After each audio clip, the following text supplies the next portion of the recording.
Great morning. To, nag-harvest tayo ng katamtaman pa lang to, hindi pa siya masyadong malalaki na patola. So, nakailan piraso tayo? 2, 4, 6, 8, 10, 12. At marami pang susunod na pang 2 days, malalaki na rin. Ayan guys. Ay, may talong pa pala tayo dyan na malalaki oh. Yan. And that one. So, yun ang kagandahan pagka marami ka, may mga tanim ka sa paligid mo. Sa bakuran mo, 'di ba?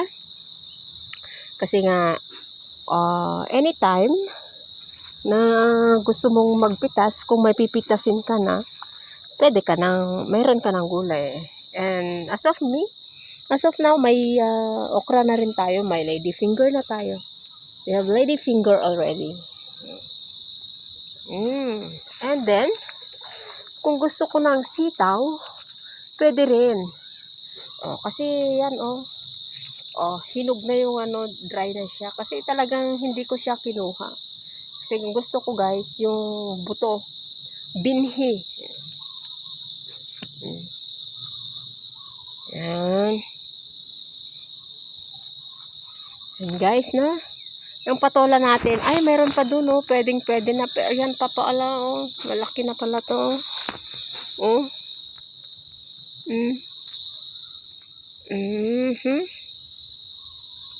laki na to,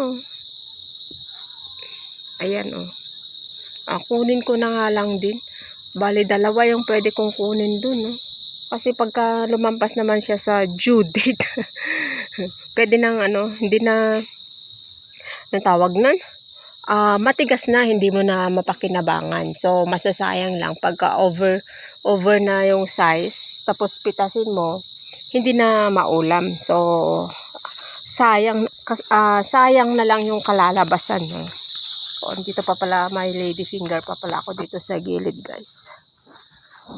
To kunin ko na lang din kasi matamis-tamis ito pagka ganitong size na maliliit. Meron pa, marami tayong maliliit ayan saka yan, pwede nang kunin yung ang daming maliliit na bunga, butil yan, dami pa doon, banda doon. So guys, until here, ang kagandahan ng masipag magtanim. Ayan. Magtanim lang tayo guys. At itong mga eggplant ko marami na sila. Marami ng bunga. Marami nang magiging bunga very soon.